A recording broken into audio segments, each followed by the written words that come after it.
चलिए अब हम मिलिन प्रेडिक्टर करेक्टर मेथड पे प्रॉब्लम सॉल्व करेंगे। ठीक है, देखिए क्वेश्चन है हमारा dy by d x is equal to 1/2 1 plus x square into y square.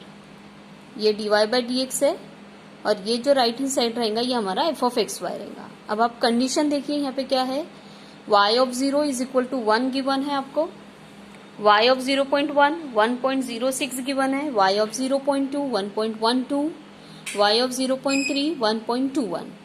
ठीक है, और आपको इवेलुएट करना है y of 0.4 and also y of 0.5 by Milne predictor corrector method. ठीक है, अब आप देखिए टेलर सीरीज मेथड में डिफरेंशियल इक्वेशन एक ही कंडीशन रहती है, उसके बाद यूलर्स मेथड में भी एक ही कंडीशन रहती है, लेकिन हमने इसके पहले भी आपको बताया है कि यहाँ y1 y2 y3 sorry y0 y1 y2 and y3 आपको गिवन रहेगा, y4 y5 y6 and so on आपको फाइंड आउट करना रहेगा। ठीक है, तो y3 तक के आपको गिवन है। ठीक है, और आपको y4 और y5 फाइंड आउट करना, तो चेक कर लेते हैं। ठीक है, तो देखिए पहले हम लिखेंगे डिफरेंशियल इक्वेशन। इस डिफरेंशियल इक्वेशन से हमने f की वैल्यू भी कॉपी कर ली है। चलिए अब हमें लिखना है कि h की वैल्यू क्या है। h means the difference between the two consecutive value of x। ठीक है, ये देखिए अब इसको हम थोड़े रुक के लिखते हैं। यहाँ पे देखिए हमने टेबल बनाया, following is the table of values of x y and f of x y। ये कॉलम में हमने x लिखे हैं, ये कॉलम में सभी y लिखे हैं और ये कॉलम में सभी f की वैल्यूज लिखे हैं। ठीक है, तो चलिए अभी हम आपको ये एक साथ हो जाएगा, एक ही नज़र में आपको दिख जाएगा। तो ये है आपका x0 और ये है आपका y0। तो यहाँ मैंने 0 लिख दी, यहाँ 1 लिख दी। ये देखिए आपका x1 है और ये है आपका ये है आपका x1 और ये है आपका y1। ठीक है, ये देखिए x2 हो जाएगा ये, और ये हो जाएगा आपका y2। ये है आपका x3 और ये है आपका y3।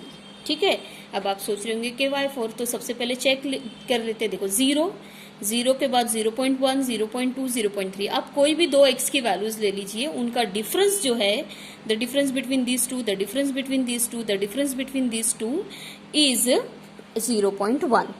ठीक है, तो ये मैंने पहले से क्यों लिख के रखा है, आप देखिए इस 0.3 में h को ऐड करेंगे तो हमें x4 मिल जाएगा जो कि 0.4 है।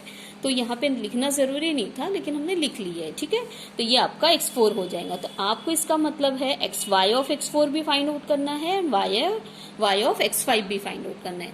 तो 2 स्टेप में प्रॉब्लम सॉल्व होगा। उसके पहले आप देख सकते हैं ये फॉर्मूला आपको दिख रहा होगा, ये मिलिन फॉर्मूला है, ये प्रिडिक्टर फॉर्मूला है और ये करेक्टर फॉर्मूला है।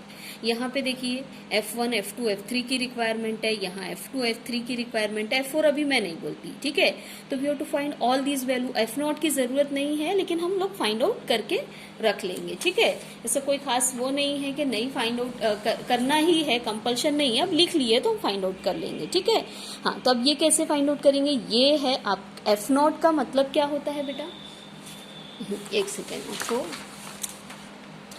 ये आपको बता देते हैं।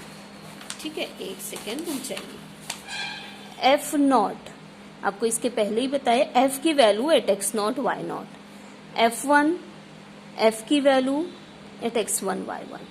इसी तरीके से आगे बढ़ेंगे। ठीक है, तो अब ये देखिए f की वैल्यू एट x0 y0 क्या कैसे, x0 इज 0 y0 इज 1। ठीक है, तो यहाँ x की जगह ये x0 की वैल्यू रखिए, y की जगह y0 की वैल्यू रखिए, आपको आपका F0 मिल जाएगा। ठीक है, तो अब आप कैलकुलेट करेंगे, मेरा आंसर आ रहा है 0.5। ये आपका f दिया हुआ है, यहाँ पे f ऑफ f1 मतलब f की value at x1 and y1। आप ये x और ये y सब्स्टिट्यूट करिए, यहाँ पे आपको आपका f1 मिल जाएगा। आप कैलकुलेटर से आप चेक कर लेंगे कि आपका ये आंसर आ रहा है या नहीं। ठीक है, मैं करेक्ट अप टू 4 डेसिमल लिखी हूँ। Same is for F2 and for F3। तो मेरे पास आंसर है, मैं यहाँ से इसको आपको कॉपी कर दे रही हूँ। आप एक बार चेक कर लीजिए कि whether this answer is all right और नॉट। ठीक है, थोड़ा बहुत इधर उधर फर्क रहेगा, बाकी आंसर सेम रहेगा। अब आप सोच रहे होंगे ये तो हमको फाइंड आउट ही करना है, y4 तो हमें फाइंड आउट ही करना है। ठीक है, तो इसलिए ये नहीं आएगा। चलिए अब हम प्रोसेस स्टार्ट करते हैं। You can say this is your step number 1। ठीक है, कि आपको y at x4 find out करना है, जिसको आप y4 बोल रहे हैं, जिसको आप जो आपका y ऑफ 0.5 4 है। तो देखिए आप कैसे फाइंड आउट करेंगे। पहले हम प्रेडिक्टर फॉर्मूला लिख रहे हैं, तो प्रेडिक्टर फॉर्मूला में क्या आता है, y0 + 4h/3, और आजू बाजू मैंने कहा था कि कोफिशिएंट 2 रहेंगे, बीच में -1 रहेंगे, 2f1 f1 f2 f3, तो 2f1 - f2 + 2 × f3। अब आप ये सभी वैल्यूज को सब्स्टिट्यूट कर सकते हैं, ये टेबल में सभी वैल्यूज है। देखिए y0 यहाँ से आएगा 4 × h की वैल्यू तो आपको पता ही है, देखिए ऊपर 0.1 है, ठीक है, 2 × f1 देखिए ये है, ठीक है, अब f2 ये है, ठीक है, और f3 ये है, ठीक है। बहुत ज़्यादा डिटेल में अब आप देख सकते हैं, यहाँ से हम सब्स्टिट्यूट करें, सॉरी, ये आप कैलकुलेटर में डालिए, आपका आंसर आ जाएगा 1.2774, ठीक है। तो ये आपका आ गया y4। अब इसकी बात बता देते हैं, ठीक है। ये हमें फाइंड आउट करना है f की value at x4 y4, f की वैल्यू एट x4 y4, इसको हम f4 से कॉल आउट नहीं करेंगे, इसके पहले भी मैंने बताई हूँ आपको।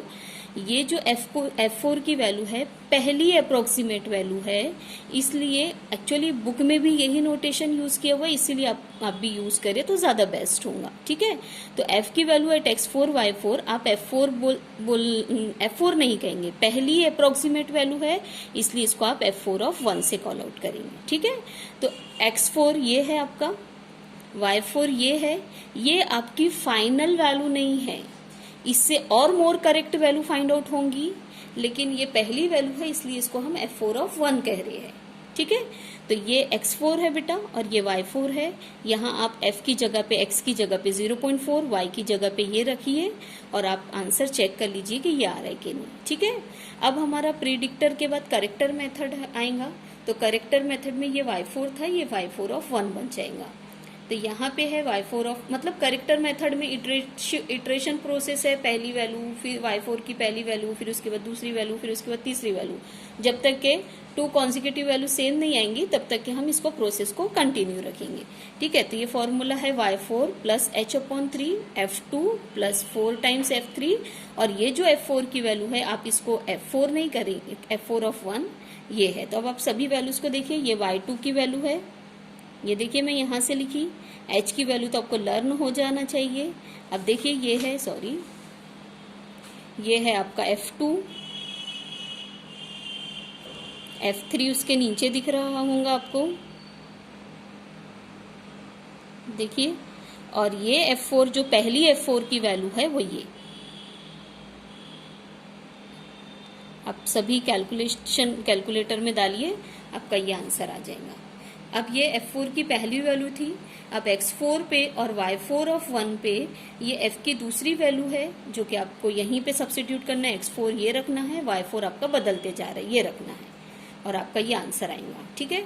अब आगे जब हम करेक्टर मेथड करेंगे तो ये y4 रहेगा, ये पूरा सेम रहेगा, बस यहाँ पे f4 आ जाएगा, ठीक है। आप देख सकते हैं यहाँ पे, ये देखिए, ये करेक्टर फार्मूला y4 आ गया, फिर उसके बाद y4 आ गया है, ठीक है। तो यहाँ पे आप देखिए पूरा पीछे से ही फार्मूला कॉपी पेस्ट हुआ है, बस ये f4 आ गया है, और ये f4 हमने यहाँ पे कैलकुलेट करके रखे, ये वाली वैल्यूज डालेंगे। बाकी ये सभी वैल्यूज है बेटा, यहाँ पे बस यहाँ पे y4 यहाँ पे f4 है, बाकी पूरा कैलकुलेशन सेम रहेगा और ये वैल्यूज बदलेंगी। आप देख सकते हैं मैंने पहले से लिख के रखी हूँ, आप लिखते समय चेक कर लीजिएगा, ठीक है। कैलकुलेटर में डालिए, आपका y4 आ जाएगा। फिर अगेन द सेम के f की वैल्यू एट x4 और y4 तो इसको हम, ये f की तीसरी वैल्यू है तो f4 से कॉल आउट करेंगे, और ये हमारा आ रहा है 0.95, ठीक है। फिर से मिलियन प्रेडिक्टर करेक्टर फॉर्मूला, ये पूरा सेम रहेगा, बस ये f4 हो जाएगा और ये y4। ये सभी कैलकुलेशन किए हमने और हमारा आंसर आ रहा है 1.2798। The value of y4 and the value of y4 these two are same, so we can stop here. और ये होंगी हमारी फाइनल और more correct value of y at x4, जिसको हम y4 करेंगे या y की वैल्यू एट 0.4 बोलेंगे। तो ये हमारी फाइनल वैल्यू हो गई। अब ये क्योंकि हमारी फाइनल वैल्यू है y4 की, तो इसलिए f की value at x4 y4, x4 हमारा 0.4 है, ये हमारा फाइनल y4 है, तो ये हमारा फाइनली f4 बन जाएगा। अब इसमें नोटेशन में कोई चेंजेस नहीं आएंगे, ठीक है। f4 ऑफ 1 से स्टार्ट हुआ था, पहली अप्रोक्सीमेट वैल्यू, फिर दूसरी, फिर तीसरी, फिर चौथी। अब इसमें कोई f4 ऑफ 1 2 नहीं रहेगा, ये फाइनल है, इसलिए ये हमारा आंसर आ गया। अब ये आप सोच रहे होंगे कि ये हमने क्यों कैलकुलेट किए हैं, हमको y एट x4 पे ही नहीं रुकना है बेटा, हमको y एट x5 भी फाइंड आउट करना है। मतलब 0.4 पे ही नहीं, 0.5 पे भी फाइंड आउट करना है, तो वो होगा हमारा सेकेंड स्टेप, ठीक है। अब देखिए यहाँ जब हम y at x4 find out कर रहे थे तो प्रिडिक्टर फॉर्मूला ये बन रहा था। अब प्रिडिक्टर फॉर्मूला y5 क्या बनेगा, y1, ये क्या चेंजेस आ जाएंगे, एक आगे बढ़ जाएगा suffix y1 plus 4h/3 2 times f2 minus f3 plus 2 times f4, और ये वाला f4 कौन सा रहेगा जो हमने अभी फाइनली फाइंड आउट किए हैं। तो आप देखिए मैं यहाँ पे आपको इसके कंपैरिजन में ही बताती हूँ। ये देखिए सेकेंड स्टेप, y की वैल्यू एट x5 जिसको y5 भी बोल सकते हैं, y ऑफ 0.5। तो पहले मिलिन प्रिडिक्टर फॉर्मूला यूज आया, ये देखिए मैंने जैसा बताया था वैसे ही किया गया है, और सभी वैल्यूज है बेटा। देखिए ये y1 की वैल्यू है, h की वैल्यू है, f2 की वैल्यू है ये यहाँ से, ये f3 की वैल्यू है यहाँ से, और f4 जो मैंने अभी 0.95 पीछे बताई हूँ वो है, ठीक है। ये सभी वैल्यूज को आप सब्स्टिट्यूट करिए, आपका y5 मिल जाएगा। अब इसके लिए हम आगे प्रिडिक्टर करेक्टर फॉर्मूला अप्लाई करेंगे। तो ये f5 ऑफ 1 की जरूरत क्यों आई है, और ये क्या है, ये जो है बेटा ये एक्चुअली मैं यहाँ पे आपको बता देती, f की वैल्यू एट x5 और ये वाले y5 पे जो कैलकुलेशन बनेगा वो आ रहा है 1.1918। अगेन द सेम, यहाँ पे मैंने क्या बताया था कि ये f4 की पहली वैल्यू है, इसलिए f4 ऑफ 1 से कॉल आउट किया गया है। अब इसको भी f5 ऑफ 1 से कॉल आउट किया जाएगा, ठीक है। अब प्रिडिक्टर करेक्टर फॉर्मूला, जैसे यहाँ पे करेक्टर फॉर्मूला था वैसे ही यहाँ y2 यूज किया गया था, तो ये बन जाएगा y3, ये h/3, ये f3 आ जाएगा, ये f4 आ जाएगा, और ये f5 ऑफ 1 आ जाएगा। पूरी सब्स्टिट्यूट करिए। अब ये सभी वैल्यूज का तो आपको पता है, f5 ऑफ 1 ये वाला रहेगा बेटा, यहाँ पे सब्स्टिट्यूट करिए, y5 ऑफ 1 आ जाएगा आपका, ठीक है। ये पूरा एक्सप्रेशन कैलकुलेटर में डालिए, आपका आंसर ये आ जाएगा।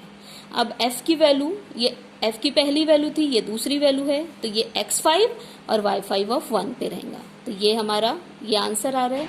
आपको सभी कैलकुलेशन करके देखना है, और जो भी डाउट रहे वो आपको क्लियर करना है, ठीक है। तो ये f5 ऑफ 2 आ गया। अब करेक्टर फॉर्मूला तो आपको पता ही है, ये जो y5 ऑफ 1 था वैसा ही y5 ऑफ 2 रहेगा, पूरा एक्सप्रेशन सेम रहेगा, बस f5 ऑफ 1 की बजाय f5 ऑफ 2 रहेगा।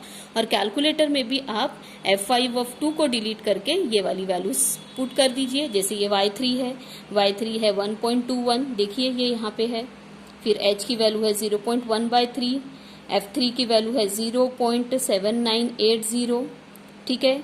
f4 की वैल्यू 4 टाइम्स 0.95 है, ठीक है। ये देखिए मैंने यहाँ से लिख दी f5 ऑफ 2, तो ये आ जाएगा 1.2303। ये आप कैलकुलेटर में डालिए, ये आपका आंसर आएगा। अब f की वैल्यू के लिए सेम चीज है कि x5 क्या है 0.5 है, और ये y5 ऑफ 2 है, तो ये f5 ऑफ 3 बन जाएगा, तीसरी वैल्यू है।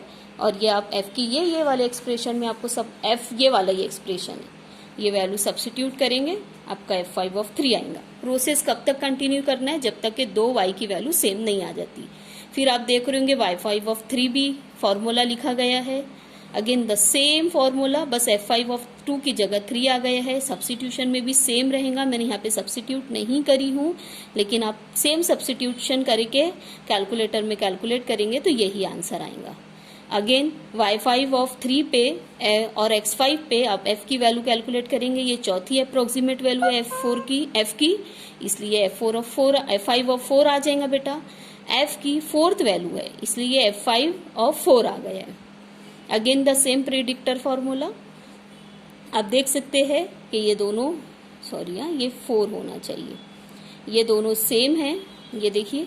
तो हम लोग यहाँ पे रुक जाएंगे, और ये हमारी फाइनली y की वैल्यू एट x5 रहेंगी। आप ध्यान से पढ़िए, ये आपको मैं नोट्स प्रोवाइड कर दूंगी, आप इसमें से पूरा बस कैलकुलेशन पे आपको कंसंट्रेट करना है। कैलकुलेशन करिए, कोई डाउट रहता है तो आप मुझसे पूछ सकते हो, ठीक है। तो ये है हमारा मिलिन प्रिडिक्टर करेक्टर मेथड, ठीक है, तो यहाँ पे हम रुक रहे हैं। ये हमारा y ऑफ z। हाँ, एक चीज और क्लियर कर ले, जरूरी नहीं है कि हर क्वेश्चन में 2 वैल्यू फाइंड आउट करने को, क्वेश्चन में 1 वैल्यू भी फाइंड आउट करने को आ सकती है। ठीक है, तो चलिए अभी हम यहाँ पे रुकते हैं। ओके, बाय बाय, अल्लाह हाफिज।